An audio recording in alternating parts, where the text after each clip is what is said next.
காடு. முயலும் ஆமையும் பேசிக்கொண்டு இருக்கின்றன. முயல் பெருமையாக, நான் தான் வேகமானவன் என்று சொல்கிறது. ஆமை சிரித்துக்கொண்டு அமைதியாக கேட்கிறது. விலங்குகள் எல்லாம் கூடி ஓட்டப்பந்தயம் நடத்த முடிவு செய்கின்றன. முயலும் ஆமையும் தொடக்க கோட்டில் நிற்கின்றன. பந்தயம் தொடங்குகிறது. முயல் விரைவாக ஓடிச் செல்கிறது. ஆமை மெதுவாக தனது கால்களை நகர்த்துகிறது. முயல் நடுவில் சோர்வாகி, ஆமை எப்போ வருமோ என்று சிரித்து ஓர் மரத்தின் கீழ் தூங்குகிறது. ஆமை மெதுவாகவும் சோர்வில்லாமலும் முன்னேறிக் கொண்டே செல்கிறது. சிறிது சிறிதாக அது இலக்கிற்குச் செல்கிறது.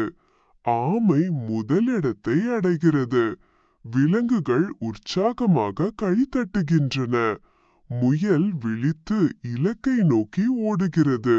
ஆனால் ஆமை வென்றுவிட்டதை பார்த்து அதிர்ச்சி அடைகிறது. விலங்குகள் ஆமையை பாராட்டுகின்றன. பாடம்: மெதுவாக நடந்தாலும் விடாமுயற்சி